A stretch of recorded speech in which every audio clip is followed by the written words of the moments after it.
नमस्कार, मी दिव्या. तरुण भारत संवादच्या आजच्या बातमीपत्रात आपलं स्वागत. सर्वप्रथम नजर टाकूया आजच्या टॉप 5 हेडलाईन्सवर. आमदार संजय गायकवाड यांच्या विरोधात कारवाई न झाल्याने आंदोलन, पोलीस आणि आंदोलकांमध्ये झटापट, परिसरात कडेकोट पोलीस बंदोबस्त. महागाई विरोधात कोल्हापुरात रेशन बचाव समितीचा धडक मोर्चा, रेशन दुकानदारांसह ग्राहक रस्त्यावर उतरले.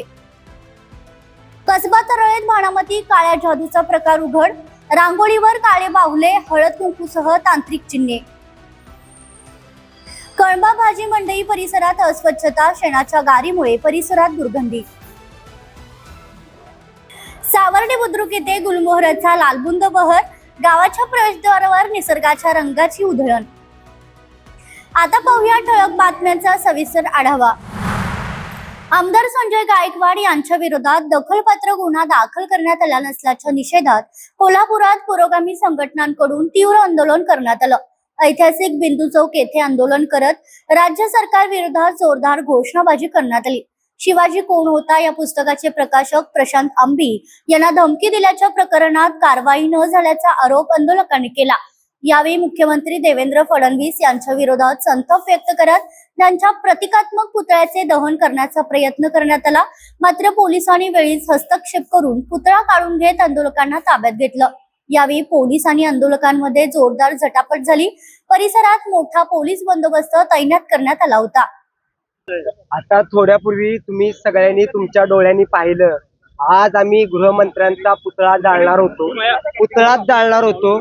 पण त्या पुतळ्याची पोलिसांना एवढी काळजी आहे की जो पुतळा ज्या जिवंत माणसाने आणला त्यांचा जीव जरी गेला तरी चालतंय, अशा पद्धतीनं पोलीस ढकलत होते.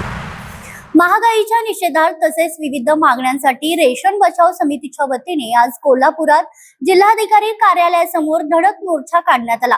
रेशन दुकानदारासह शेकडो ग्राहकांनी भर उन्हात रस्त्यावर उतरून सरकार विरोधात जोरदार घोषणाबाजी केली. जीवनावश्यक वस्तूंच्या वाढत्या दरामुळे सर्वसामान्यांचं जगणं कठीण झाल्याचा आरोप आंदोलकांनी केला.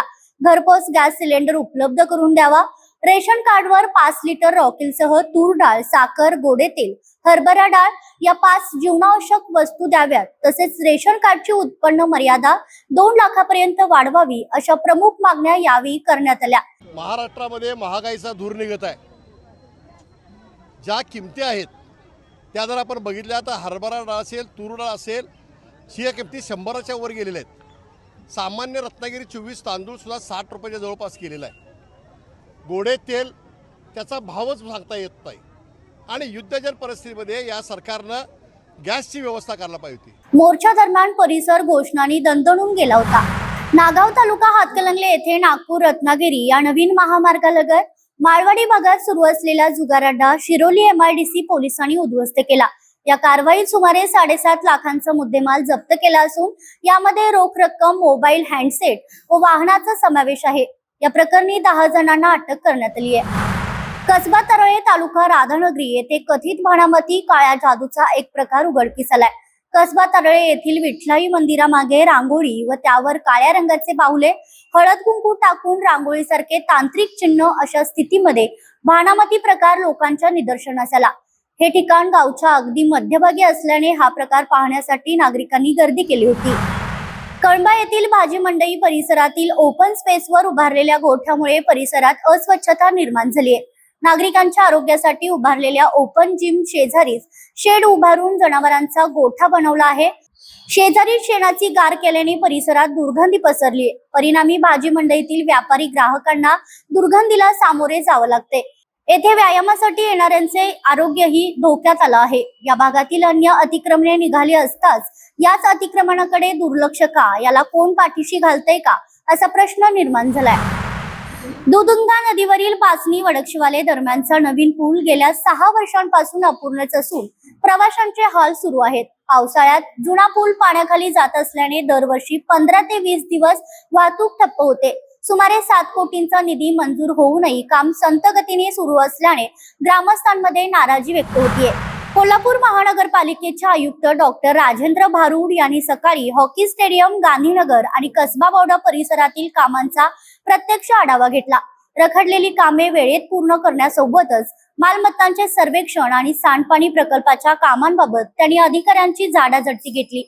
आयुक्तांच्या या धडाक्यामुळे आता शहरातील रखडलेल्या कामांना गती मिळणार का हे पाहणे महत्त्वाचे ठरणार आहे। पन्हाळा तालुक्यात बिबट्याचा वावर दिवसेंदिवस वाढत चालल्याचं चित्र दिसते। पन्हाळा तालुक्यातील कोतोली मानेवाडी येथील जय स्टोन क्रशर परिसरात मध्यरात्री 12:30च्या सुमारास बिबट्याचं दर्शन झालं। बिबट्या वावरत असताना ही सर्व दृश्ये सीसीटीव्ही कॅमेऱ्यात कैद झाली आहेत।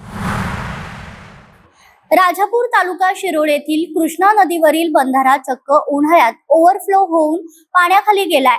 बंधाऱ्यावरून धबधब्यासारखे पाणी कर्नाटकच्या दिशेने पडत आहे। या पाण्याचा कर्नाटकला लाभ होणार आहे। बंधाऱ्यातून अंदाजे 3000 क्युसेकने पाण्याचा कर्नाटक राज्याकडे ओव्हरफ्लोचा विसर्ग सुरू असून कर्नाटक राज्याला अतिरिक्त 1 TMC जादा पाण्याचा साठा विसर्ग झाला आहे। कोल्हापूर म्हटलं की तांबडा पांढरा रस्सा खवय्यांना समोर दिसतो, मात्र आता दिग्विजय भोसलेंनी कोल्हापूरच्या मेन्यू मध्ये आगळ्या वेगळ्या पदार्थांची भर पाडली आहे। भातापासून तब्बल 521 पदार्थ त्यांनी बनवलेत। लंडनच्या वर्ल्ड बुक ऑफ रेकॉर्ड मध्ये नोंदवण्यासाठी त्यांनी हा उपक्रम राबवलाय। नेमके कोणते पदार्थ बनवलेत, शेफ दिग्विजय भोसलेंचं म्हणणं काय पाहूया। नमस्कार, मी शेफ दिग्विजय भोसले। आज जो वर्ल्ड रेकॉर्ड केलेला आहे हा वर्ल्ड रेकॉर्ड होता maximum varieties of rice dish, म्हणजे अगदी भारतातल्या आणि भारताच्या बाहेरच्या असे टोटल 521 प्रकारचे आज आम्ही सक्सेसफुली राईस डिश बनवलेले आहेत। आणि ह्या आधी असा कुठलाही रेकॉर्ड झालेला नाही। हा रेकॉर्ड ह्याच्या म्हणजे त्याच्या स्वरूपातला पहिलाच हा वर्ल्ड रेकॉर्ड आहे। यासाठी मला माझे शेफ, माझे सिनियर्स आणि माझे कलिग्सचा चांगला सपोर्ट मिळाला आणि हा वर्ल्ड रेकॉर्ड्स बुक लंडन इथे नोंद होईल। 750 500 नाही आणि हा रेकॉर्ड 521 to 750 चा टार्गेट होता। आणि मी काय म्हणतो, हा केवळ आकडा नाही आहे, याच्यामध्ये भरपूर रिसर्च आहे, लर्निंग आहे। आणि म्हणजे हा एक इतिहास आहे की एक स्टुडंट्स लोकांना आपल्या पुढच्या पिढीला एक एक लर्निंग आहे, टाइम, डिसिप्लिन, आणि त्या प्रकारे एवढ्या टाइम मध्ये बनवायचं आहे। ते एक मोठं लर्निंग आणि या कोल्हापूरमध्ये ABC हॉस्पिटॅलिटी कॉलेजने हे केल्याबद्दल मला भरपूर अभिनंदन आहे। आणि मी वेस्टर्न इंडिया कलनरी असोसिएशनचा रिप्रेझेंटेटिव्ह आहे, म्हणजे आपल्या वेस्टचे जेवढे 350-400 शेफ आहे ते आमचे सगळे मेंबर आहेत। आणि दिग्विजय सर पण येत राहतात नेहमी मुंबईमध्ये। आणि हा तो प्रयत्न केला, म्हणजे प्रत्येक गोष्टीला आपण प्रयत्न केला आणि आपण यशस्वी ठरलो। आणि मेन म्हणजे आपले नवीन पिढी त्याचे रिसर्च करतील। जे नावं त्यांनी राईसचे सांगितले, आज पुस्तकातलं ज्ञान वेगळं आहे, पण जेव्हा एक टार्गेट दिली जाते ते यंग माणूस जाऊन रिसर्च करतो, हा कुठला, तो कुठला, कसा बनवायचा, पुस्तकातलं एज्युकेशन वेगळं आणि प्रॅक्टिकली जे करणं ते वेगळेपणा आहे। आणि त्यामध्ये वेगवेगळ्या फॅकल्टी आलेत, पुण्यावरनं आलेत, लोणावळ्यावरनं आले, भारतीय विद्या वेगवेगळ्या इन्स्टिट्यूटमध्ये आले लोक, त्या लोक सगळं।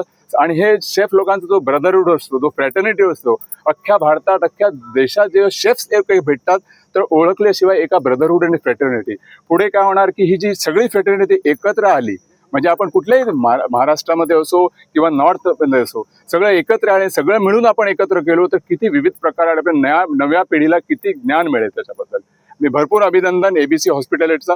आणि कोल्हापूरमध्ये यायचा भरपूर आनंद मला। शेफ सुदीप। उन्हाच्या कडक झळांनी हैराण झालेल्या वातावरणात सावर्डे बुद्रुक येथील गावाच्या प्रवेशद्वारावर फुललेल्या गुलमोहराने निसर्गाचा मोहक आविष्कार साकारलाय। रस्त्यालगत बहरलेली लालबुंद फुले जणू रंगाची उधळण करत परिसरात वेगळंच आकर्षण प्राप्त करून देत आहेत। उन्हाळ्याच्या तीव्रतेतही टवटवीत दिसणारा हा गुलमोहर वाटसरूंचं लक्ष वेधून घेत असून त्यांच्या सानिध्यात क्षणभर थांबून मनाला आनंद मिळत आहे। कडक उन्हातही हा निसर्ग रंग अनुभवताना प्रवाशांना दिलासा मिळत असल्याचं चित्र दिसून येते। तर या होत्या आजच्या जिल्हाभरातील ठळक घडामोडी। अशाच वेगवान अचूक अपडेटसाठी पाहत रहा तरुण भारत कोल्हापूर। चॅनेलला सबस्क्राईब करा आणि बेल आयकॉन क्लिक करायला विसरू नका। पुन्हा भेटूया उद्याच्या बातमीपत्रात, तोपर्यंत नमस्कार।